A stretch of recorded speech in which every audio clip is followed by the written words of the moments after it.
శాంతి. ఈరోజు 26/12/25 డిసెంబర్ 26వ తేదీ బాబా యొక్క సాకార రూపంలోని మధురమైన మహావాక్యాల్ని విందాము. మధురమైన పిల్లలు, మీ భాగ్యాన్ని ఉన్నతంగా తయారు చేసుకోవాలంటే ఎవరితోనైనా మాట్లాడుతూ చూస్తూ కూడా బుద్ధియోగాన్ని ఒక్క తండ్రితో జోడించండి. మీ భాగ్యాన్ని ఉన్నతంగా తయారు చేసుకోవాలంటే ఎవరితోనైనా మాట్లాడుతూ చూస్తూ కూడా బుద్ధియోగాన్ని ఒక్క తండ్రితో జోడించండి. ఈరోజు ప్రశ్న: కొత్త ప్రపంచ స్థాపనకు నిమిత్తంగా అయ్యే పిల్లలకు బాబా నుండి ఏ డైరెక్షన్ లభించింది? కొత్త ప్రపంచ స్థాపనకు నిమిత్తంగా అయ్యే పిల్లలకు బాబా నుండి ఏ డైరెక్షన్ లభించింది? జవాబు: పిల్లలు, మీకు పాత ప్రపంచంతో ఎటువంటి సంబంధము లేదు. మీ మనస్సును ఈ పాత ప్రపంచంతో జోడించకండి. మేము శ్రీమతానికి విరుద్ధమైన కర్మలేవి చేయటం లేదు కదా, ఆత్మిక సేవకు నిమిత్తం అవుతున్నామా అని మిమ్మల్ని మీరు పరిశీలించుకోండి. ఈరోజు పాట: భోలానాథుని కన్నా అతీతమైన వారు ఎవరు లేరు. భోలేనాథ్ సే నిరాలా కోయి ఔర్ నహీ. ఓం శాంతి. ఇప్పుడు గీతాలు వినవలసిన అవసరం ఏమీ లేదు. గీతాలను ఎక్కువగా భక్తిలో గానం చేస్తూ ఉంటారు, వింటూ ఉంటారు.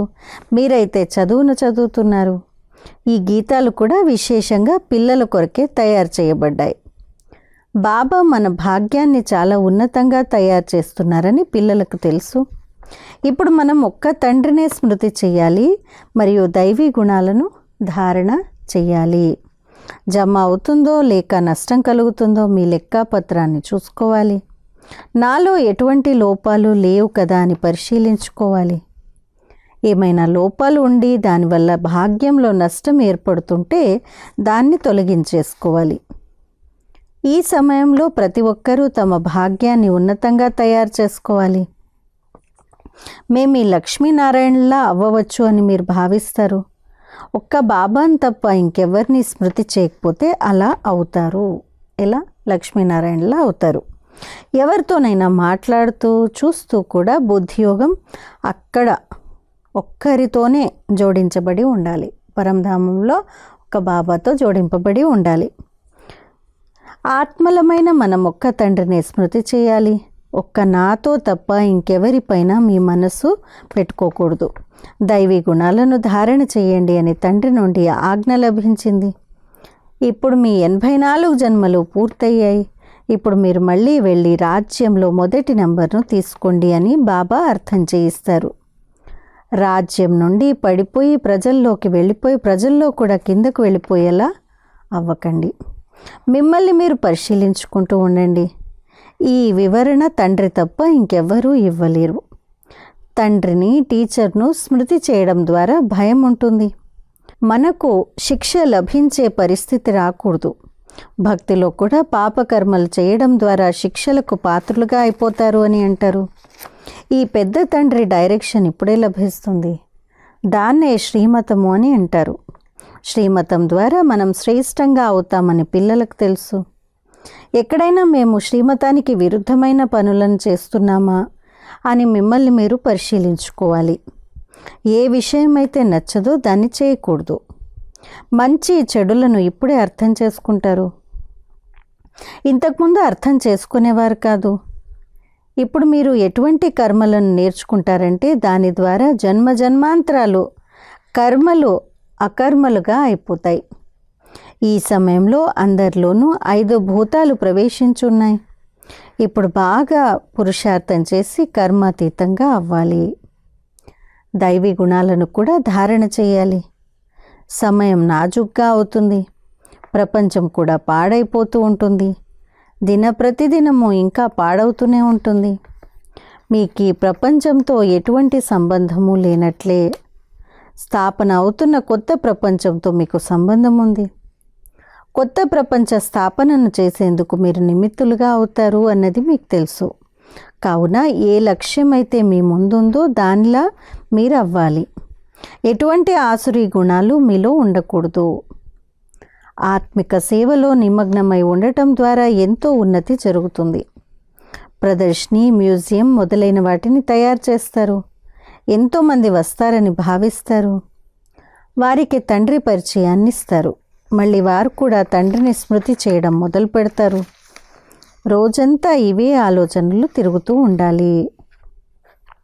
సెంటర్ తెరిచి సేవను పెంచాలి. ఈ రత్నాలన్నీ మీ వద్ద ఉన్నాయి. బాబా దైవీ గుణాలను ధారణ చేయిస్తారు మరియు ఖజానాలను ఇస్తారు. మీరు ఇక్కడ కూర్చున్న మీ బుద్ధిలో మీకు సృష్టి ఆది మధ్యాంతాలు తెలుసు. మీరు పవిత్రంగా కూడా ఉంటారు. మనసా వాచా కర్మణ ఎటువంటి చెడు పనులు జరగకూడదు అని పూర్తిగా పరిశీలించుకుంటూ ఉండాలి. పతితులను పావనంగా తయారు చేసేందుకే తండ్రి వచ్చారు. అందుకు యుక్తులను కూడా తెలియచేస్తూ ఉంటారు. అందులోనే రమిస్తూ ఉండాలి. సెంటర్లు తెరిచి అనేకులకు నిమంత్రణను ఇవ్వాలి.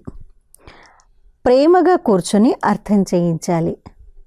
పాత ప్రపంచం అంతమవ్వనున్నది. మొదట కొత్త ప్రపంచ స్థాపన ఎంతో అవసరము. సంగమ యుగంలోనే స్థాపన జరుగుతుంది. ఇప్పుడు ఇది సంగమ యుగం అని కూడా మనుషులకు తెలియదు. కొత్త ప్రపంచ స్థాపన, పాత ప్రపంచ వినాశనము, ఈ రెండింటికి ఇప్పుడు ఇది సంగమము అని కూడా తెలియజేయాలి.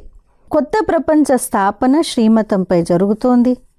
ఒక్క తండ్రి తప్ప ఇంకెవ్వరు కొత్త ప్రపంచ స్థాపనకు మతాన్ని ఇవ్వరు. తండ్రి వచ్చి పిల్లలైన మీతో కొత్త ప్రపంచపు ప్రారంభోత్సవాన్ని చేస్తారు. వారు ఒంటరిగా చేయరు కదా, పిల్లలందరి సహాయాన్ని తీసుకుంటారు. ఇతరులు ప్రారంభించేందుకు ఇలా సహాయం తీసుకోరు. కత్తెరతో రిబ్బన్ను కత్తిరిస్తారు, కానీ ఇక్కడ అటువంటి విషయం ఏదీ లేదు. ఇందులో బ్రాహ్మణ కులభూషణులైన మీరు సహాయకులుగా అవుతారు. మనుష్య మాతృలందరూ దారి తెలియక పూర్తిగా తికమక చెంది ఉన్నారు. పతిత ప్రపంచాన్ని పావనంగా తయారు చేయడం ఒక్క తండ్రి పనే. తండ్రియే కొత్త ప్రపంచ స్థాపనను చేస్తారు. అందుకోసం ఆత్మిక జ్ఞానాన్ని ఇస్తారు. బాబా వద్ద కొత్త ప్రపంచ స్థాపనను చేసే యుక్తి ఉందని మీకు తెలుసు. భక్తి మార్గంలో వారిని హే పతిత పావన రా అని పిలుస్తూ ఉంటారు కదా. శివుణ్ణి పూజ కూడా చేస్తూ ఉంటారు, కానీ పతిత పావనుడు ఎవరు అన్నది వారికి తెలియదు. దుఃఖంలో ఉన్నప్పుడు హే భగవంతుడా, హే రామ అని తలుచుకుంటూ ఉంటారు. రామ అని కూడా నిరాకారుణ్ణే అంటారు. నిరాకారుణ్ణే ఉన్నతమైన భగవంతుడు అని అంటారు. కానీ మనుషులు చాలా తికమక చెంది ఉన్నారు. తండ్రి వచ్చి బయటకు తీశారు. పొగమంచు ఉన్నప్పుడు మనుషులు తికమక పడిపోతారు కదా. అలా ఇది అనంతమైన విషయం. మీరెంతో పెద్ద అడవిలోకి వచ్చి పడ్డారు. మీరు వచ్చి ఏ అడవిలో పడ్డారో తండ్రి వచ్చి మీకు అనుభవం చేయించారు. ఇది పాత ప్రపంచం అన్నది కూడా ఇప్పుడే తెలిసింది. ఇది కూడా అంతమవుతుంది. మనుషులకు పూర్తిగా దారి తెలియనే తెలియదు. తండ్రిని పిలుస్తూ ఉంటారు. మీరు ఇప్పుడు అలా పిలవరు. ఇప్పుడు పిల్లలైన మీకు డ్రామా ఆది మధ్యాంతాలను గూర్చి తెలుసు. అది నంబర్ వారీగా ఎవరికైతే తెలుసో వారు చాలా సంతోషంగా ఉంటారు. ఇతరులకు కూడా దారిని తెలియచేయడంలో తత్పరులై ఉంటారు. పెద్ద పెద్ద సెంటర్లను తెరవండి. చిత్రాలు పెద్ద పెద్దగా ఉంటే మనుష్యులు సహజంగా అర్థం చేసుకోగలుగుతారు అని బాబా అంటారు. పిల్లలకు చిత్రాలు తప్పకుండా కావాలి. ఇది కూడా ఒక స్కూలే అని తెలియచేయాలి. ఇది ఇక్కడే అద్భుతమైన మ్యాప్లు, చిత్రాలు ఏవైతే ఉన్నాయో మ్యాప్స్. ఆ స్కూళ్ళల్లో హద్దులోని మ్యాప్లు ఉంటే ఇవి అనంతమైన విషయాలు. ఇది కూడా ఒక పాఠశాలయే. ఇందులో తండ్రి మనకు సృష్టి ఆది మధ్యాంతాల రహస్యాలని తెలియచేస్తారు మరియు మనల్ని అర్హులుగా తయారు చేస్తారు. ఇది మనుష్యుల నుండి దేవతలుగా తయారు చేసే ఈశ్వరీయ పాఠశాల, ఈశ్వరీయ విశ్వవిద్యాలయము అని వ్రాయబడి ఉంది. ఇది ఆత్మిక పాఠశాల.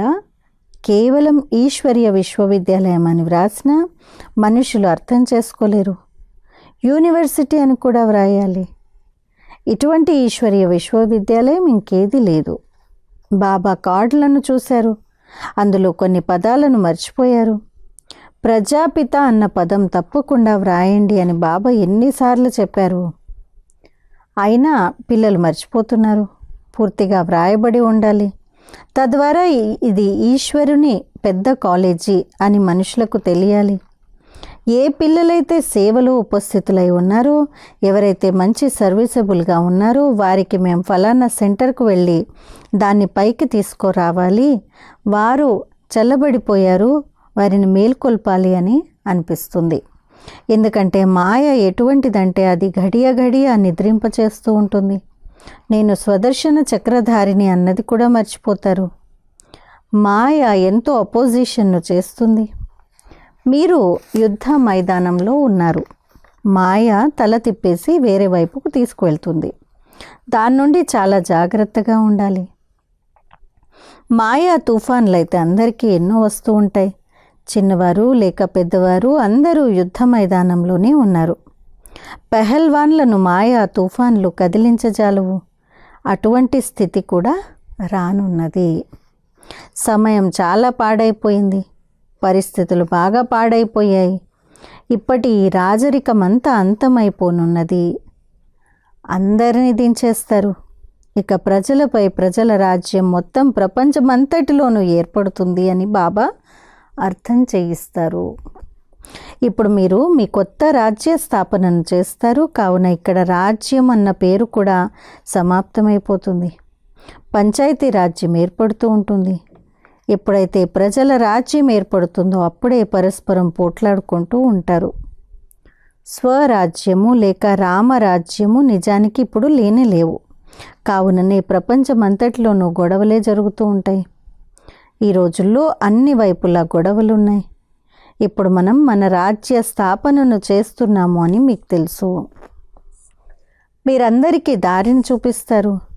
నన్నొక్కడిని స్మృతి చేయండి అని బాబా అంటారు. బాబా స్మృతిలో ఉంటూ దేహి అభిమానులుగా అవ్వండి అని ఇతరులకు కూడా అర్థం చేయించాలి. దేహాభిమానాన్ని వదలాలి.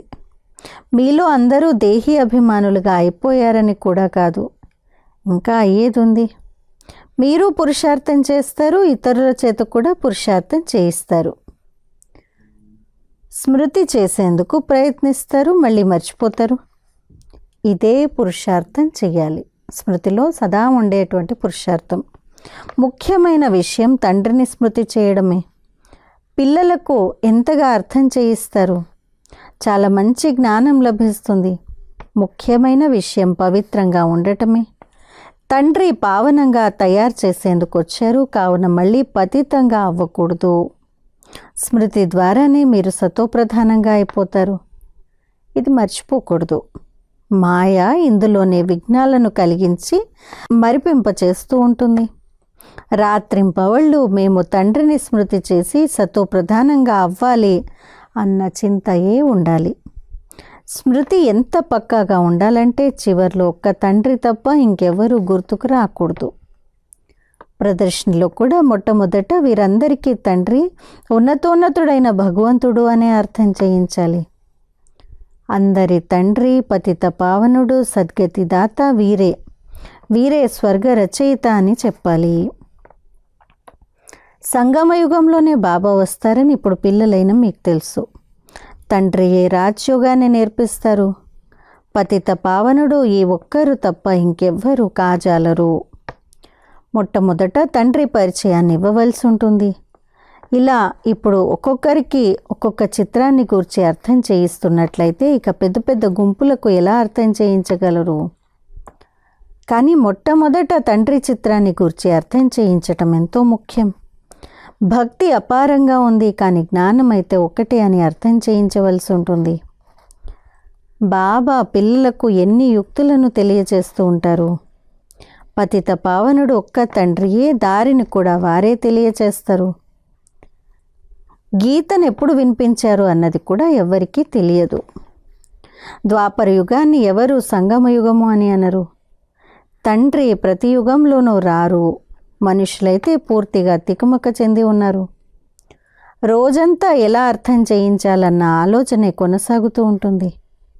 తండ్రి డైరెక్షన్ ఇవ్వవలసి వస్తుంది. టేప్ ద్వారా కూడా మురళిని వినవచ్చు. మేము టేప్ ద్వారా వింటున్నాము, మరి డైరెక్ట్గా ఎందుకు వినకూడదు అని కొందరంటారు. కావున సన్ముఖంగా వస్తారు. పిల్లలు ఎంతో సేవను చెయ్యాలి, దారిని తెలియచేయాలి.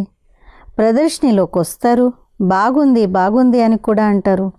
మళ్ళీ బయటకు వెళ్ళటంతో మాయ వాయుమండలంలో అంతా ఎగిరిపోతుంది.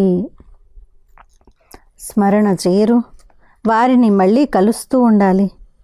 బయటకు వెళ్ళటంతో మాయ తన వైపుకు లాగేసుకుంటుంది. వ్యాపార వ్యవహారాల్లో నిమగ్నమైపోతారు. కావుననే మధువనాన్ని గూర్చి గానం ఉంది. ఇప్పుడు మీకు సమయం లభించింది, మధువనానికి వెళ్తే సమయం లభించింది. మీరు అక్కడికి కూడా వెళ్ళి అర్థం చేయిస్తారు. గీత భగవానుడు ఎవరు? ఇంతకుముందు మీరు కూడా వెళ్ళి అలాగే తల వంచుకునేవారు.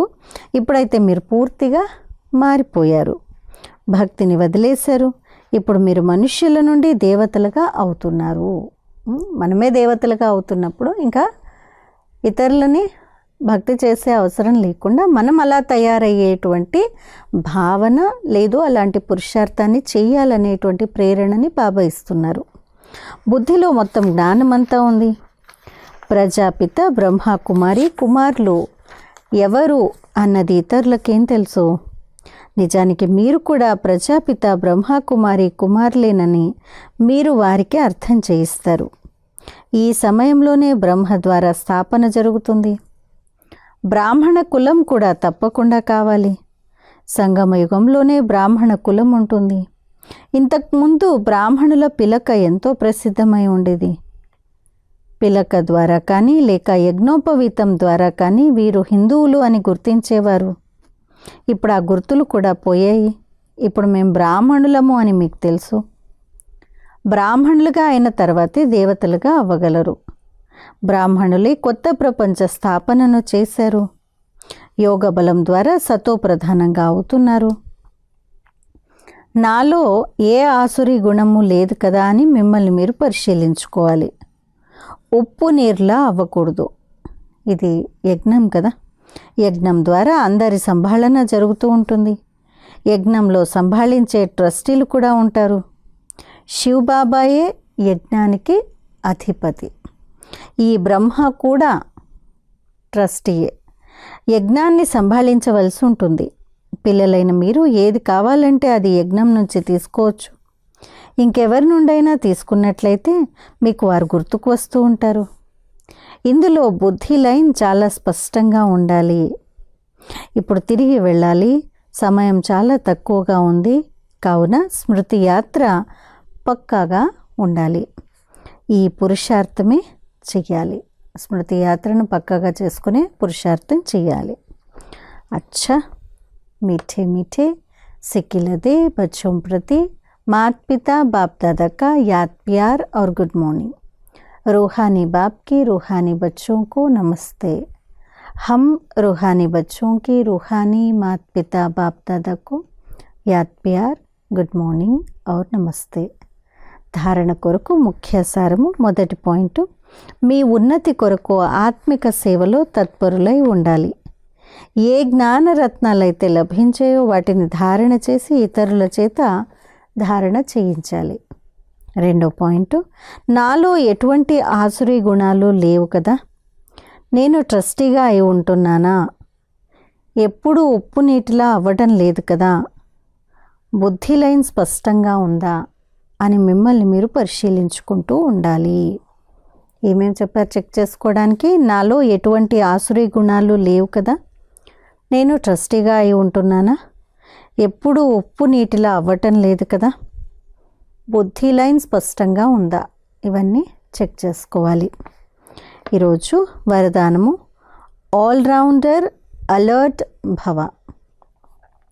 పురుషార్థంలోని సూక్ష్మ బద్ధకాన్ని కూడా త్యాగం చేసే ఆల్రౌండర్ అలర్ట్ భవ. పురుషార్థంలోని సూక్ష్మ బద్ధకాన్ని కూడా త్యాగం చేసే ఆల్రౌండర్ అలర్ట్ భవ. పురుషార్థంలోని అలసట బద్ధకానికి గుర్తు. బద్ధకం కలవారు త్వరగా అలసిపోతారు. ఉత్సాహం కలవారు అలసట లేకుండా ఉంటారు. ఎవరైతే పురుషార్థంలో నిరుత్సాహులుగా ఉంటారో వారికే బద్ధకం వస్తుంది.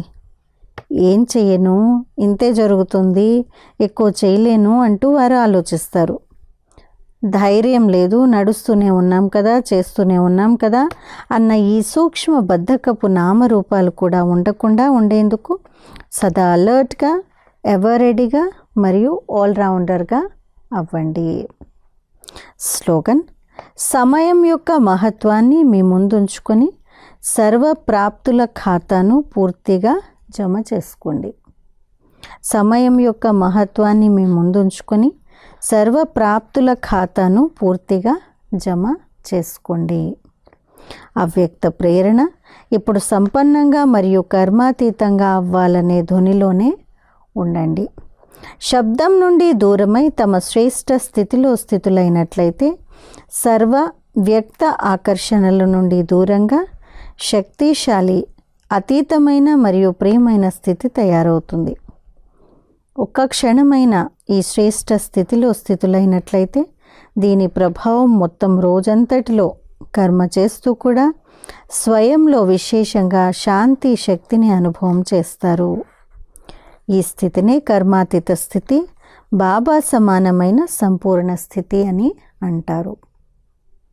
అచ్చా, ఇలా ఈరోజు మనము శ్రేష్ఠ స్థితిలో ఉంటూ శక్తిశాలిగా అతీతమైన స్థితిలో ఉండాలి మరియు ప్రియమైన స్థితి కూడా, అంటే న్యారా ప్యారా రెండిటి యొక్క బ్యాలెన్స్ పెట్టుకొని నడిచేటువంటి పురుషార్థాన్ని చేద్దాము. అచ్చా, ఓం శాంతి.